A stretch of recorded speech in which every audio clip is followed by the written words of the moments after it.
Hello there and welcome to Agenda 2030. I am Toyin Nkamiang John. As the global community marks the annual International Day for the Elimination of Violence Against Women, the Senior Special Assistant to the President on Sustainable Development Goals, OSAP SDGs, Princess Adejoke Orilokpe Adefulire, has asked for the speedy passage of the Sexual Harassment Bill. The presidential aide, who seized the opportunity to commend the National Assembly in their noble efforts, also charged all stakeholders to support the campaign against the menace by supporting the sustained efforts to eliminate incidents of rape and other forms of sexual violence against women in the country. In a similar vein, Princess Orilokpe Adefulire also called for the empowerment of the teeming youth in the country in a bid to stem the tide of irregular migration. On this week's episode, we'll be bringing to you more details and other exciting highlights. As usual, we'll first join Adesuwa Osuyi as she brings you briefs on trending stories on the implementation of the Sustainable Development Goals across the world. Do stay with us. Agenda 2030. As a successor framework for the Millennium Development Goals, the global community rolled out a bigger, deeper, and more encompassing framework called the Sustainable Development Goals, designed to transform our world, lift the poor out of poverty, as well as ensure inclusive and healthy society. On Agenda 2030, we take you on a media trip to the global destination of the future we want. With everyone on board, we focus on the people and their struggle, the civil society and their agitations, the government and her development effort, the Global Development Agenda, its 17 goals and 169 targets. We bring you all the deliberations, insightful conversations, and high-level partnerships on the road to global destination. Agenda 2030, showing on this channel. Agenda 2030, leaving no one behind.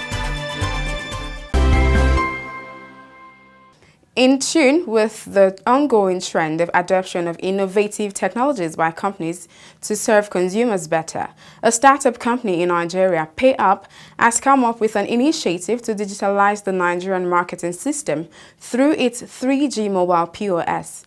PayUp will be the first company in Nigeria to offer a full countertop solution to the Nigerian marketing system through the mPOS, aimed at enabling traders increase their revenues by giving them access and deep insights into consumer base and habits, while providing software solutions to help ease the workloads of business owners and staff members. The initiative was one of the winners of a 10 million naira pitch at the just concluded Global Entrepreneurship Week, Abuja. Singapore has been identified as the world's smartest city in a ranking conducted by a journal published by Swiss business school IMD. In the ranking called the IMD Smart Cities Index, Singapore was named world's smartest because of how well the authorities of the city are adopting digital technologies to improving the lives of the residents, especially in terms of public safety, mobility, governance, and health. The index measured cities' performances in terms of maintaining green environment, improving existing local institutions, digitalizing access to employment, and maintenance of security of its citizens. In a bid to prefer a solution to pollution of the ocean and other water bodies by plastic, a University of Sussex graduate, Lucy Hughes, has created Marina Tex, a translucent and compostable bioplastic product made out of fish waste and designed to serve as an alternative to current single-use plastic typically used in bakeries, sandwich packs, and tissue boxes. The environmentally friendly innovation won the 2019 UK James Dyson Award. Marina Tex is edible, biodegrades in 4 to 6 weeks, and does not harm the soil. With a vision to catalyze further change and inspire other cities to join the fight against climate change, Singapore has announced a $2 billion green investment program.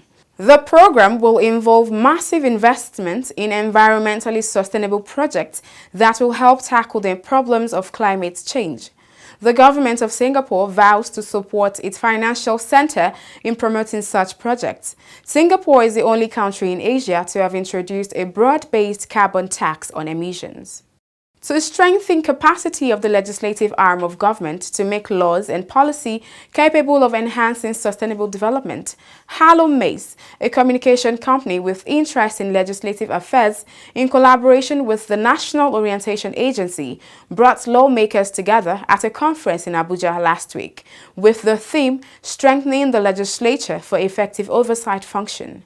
Present at the well-attended event were representatives of the Senate President, the Deputy Senate President, and the Speaker of the House of Representatives. Speaking at the conference, the Director General of the Nigerian Institute of Advanced Legal Studies, Professor Mohammed T. Ladan, emphasized that the oversight functions of the legislative arm of government is a necessary mechanism and tool to ensure good governance by holding government accountable and build a sustainable economy.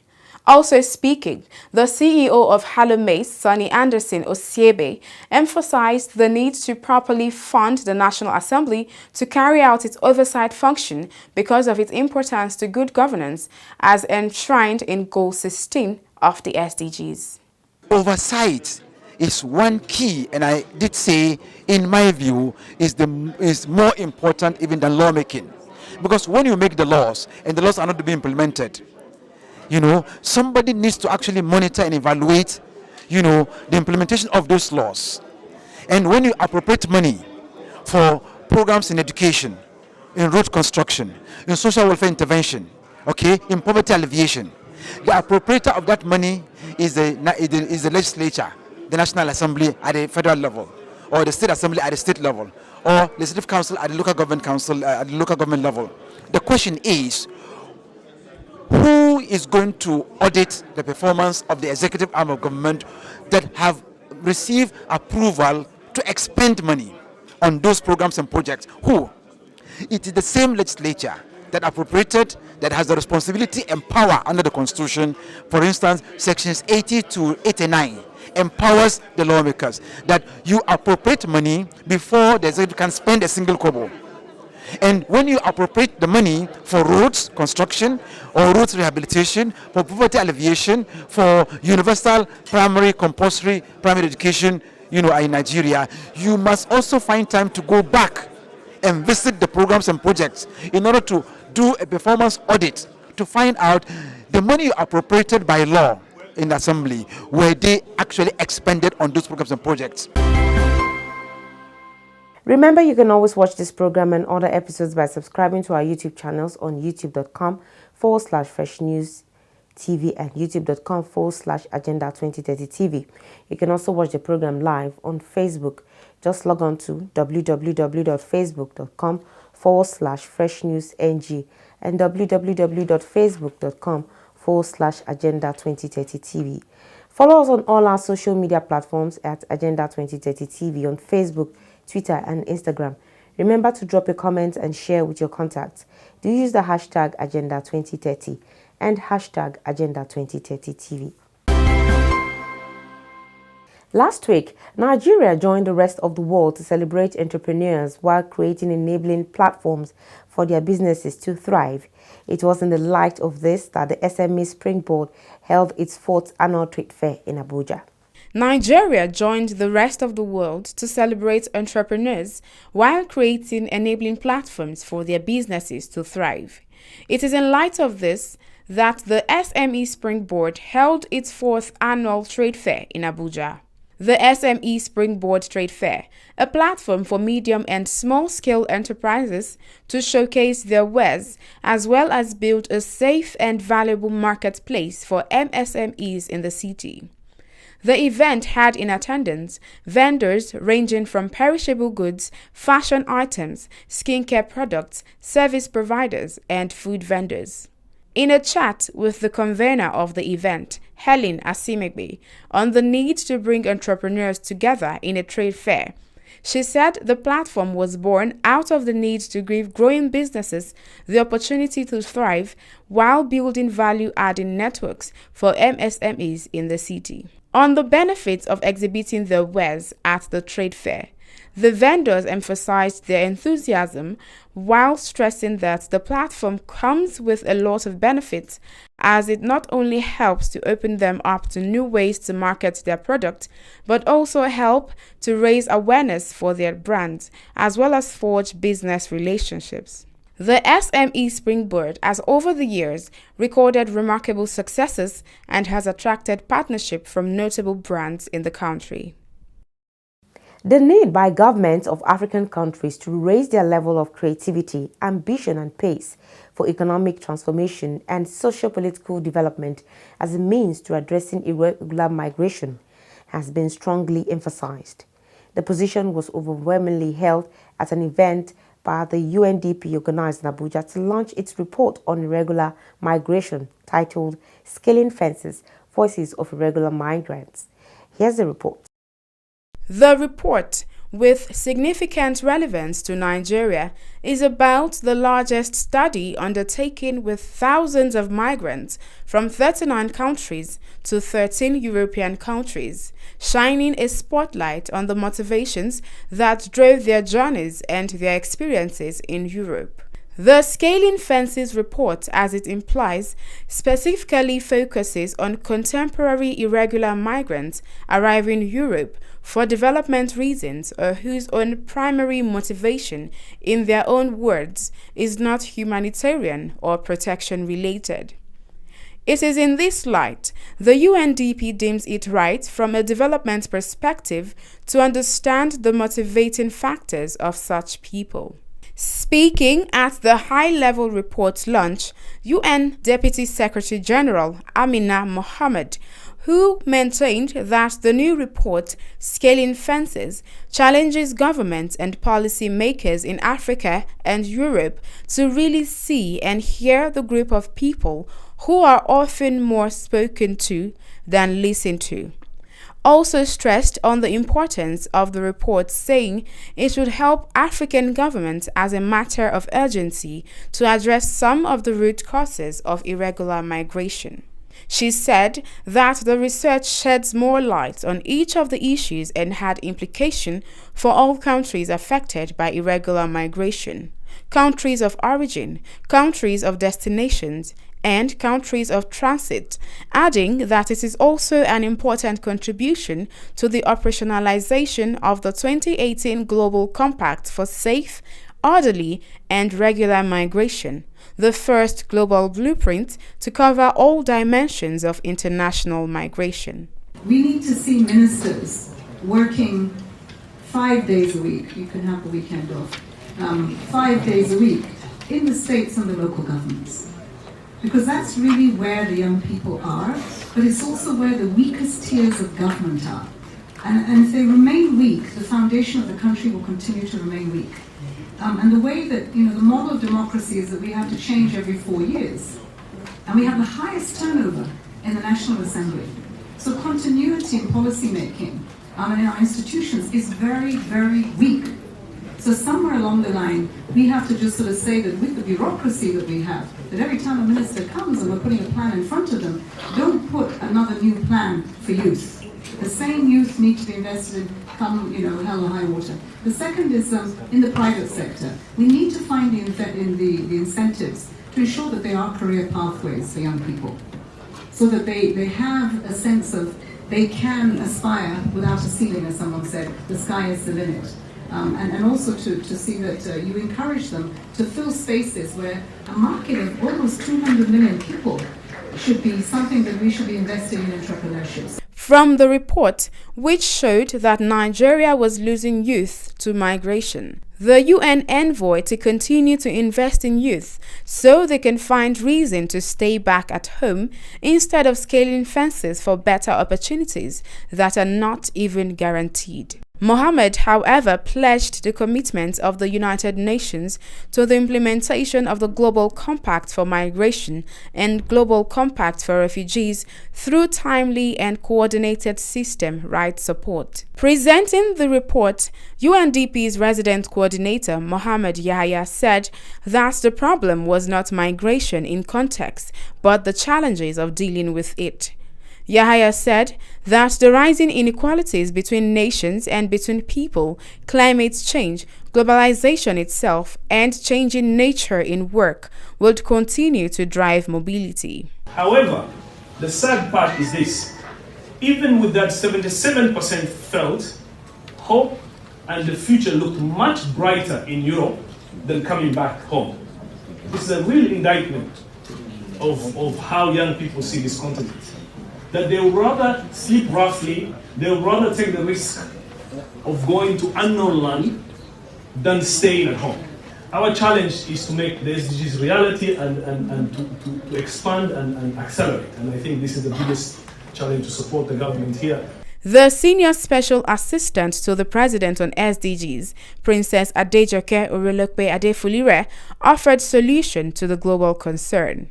This has devalued a lot of lives, and the risk associated to that is very high. My heart bleeds when I see women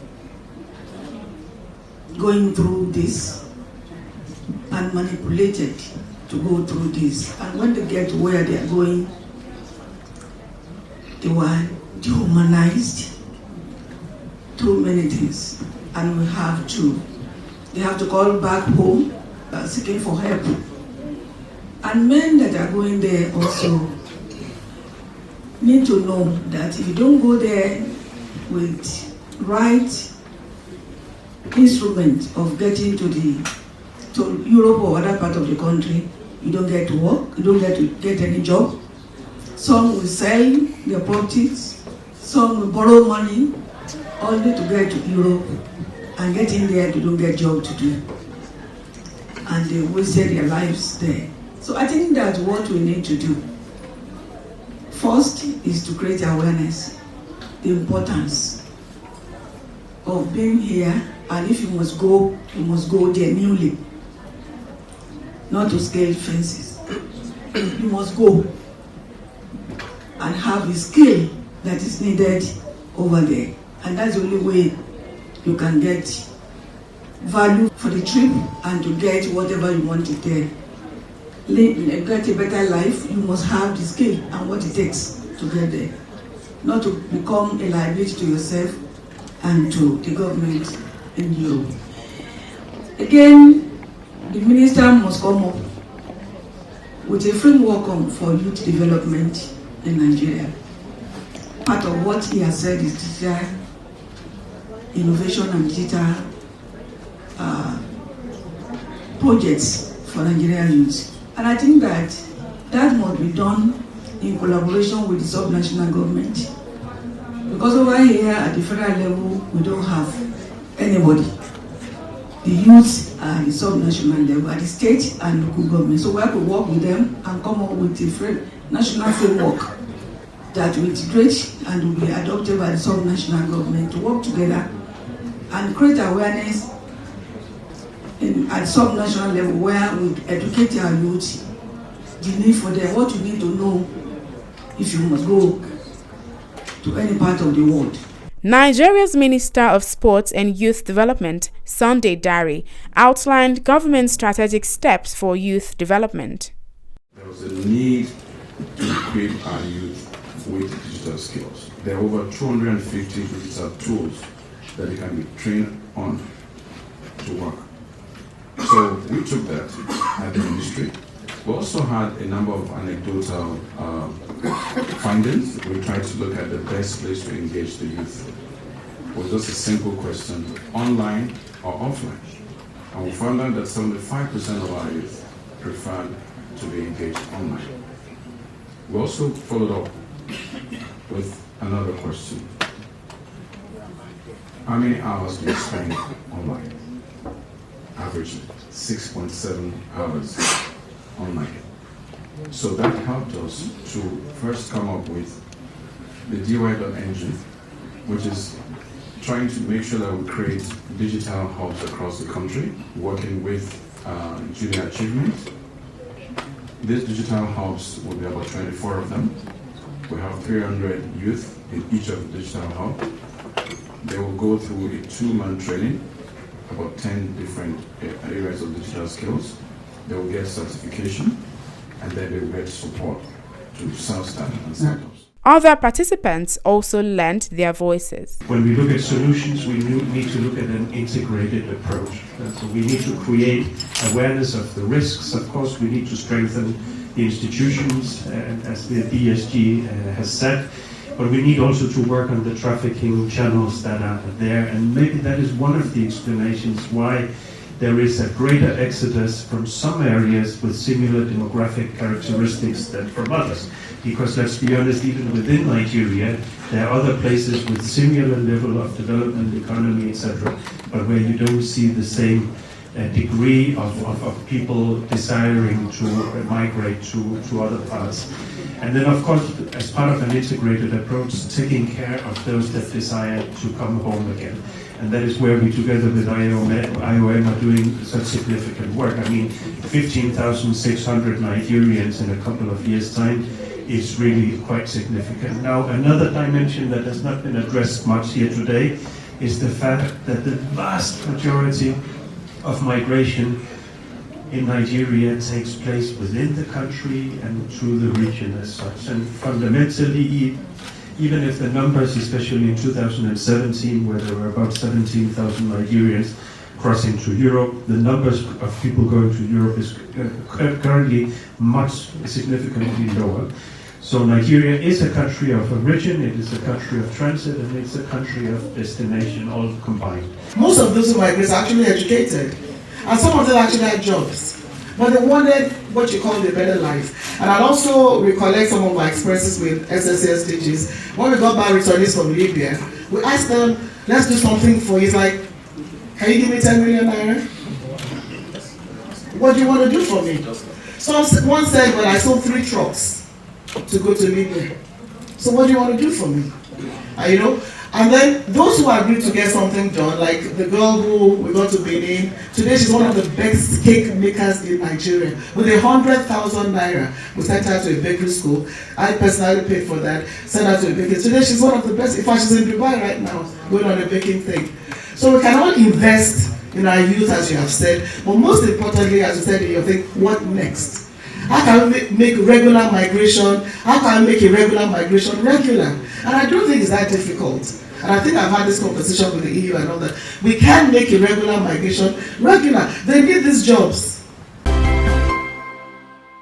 Nigeria will continue to support the United Nations in all its efforts, including the attainment of the 2030 Agenda for Sustainable Development. I thank you. Agenda 2030, showing on this channel. Agenda 2030, leaving no one behind. And that's our package for this week. Remember, you can always watch this program and other episodes by subscribing to our YouTube channels on youtube.com/FreshNewsTV and youtube.com/Agenda2030TV. You can also watch the program live on Facebook. Just log on to www.facebook.com/FreshNewsNG and www.facebook.com/Agenda2030TV. Follow us on all our social media platforms at Agenda2030TV on Facebook, Twitter, and Instagram. Remember to drop a comment and share with your contacts. Do use the hashtag Agenda2030 and hashtag Agenda2030TV. Agenda 2030. As a successor framework for the Millennium Development Goals, the global community rolled out a bigger, deeper, and more encompassing framework called the Sustainable Development Goals, designed to transform our world, lift the poor out of poverty, as well as ensure inclusive and healthy society. On Agenda 2030, we take you on a media trip to the global destination of the future we want. With everyone on board, we focus on the people and their struggle, the civil society and their agitations, the government and her development effort, the global development agenda, its 17 goals and 169 targets. We bring you all the deliberations, insightful conversations, and high-level partnerships on the road to global destination. Agenda 2030, showing on this channel. Agenda 2030, leaving no one behind. Thank you very much for being part of the program this week. We'll see you again next week. Until then, bye.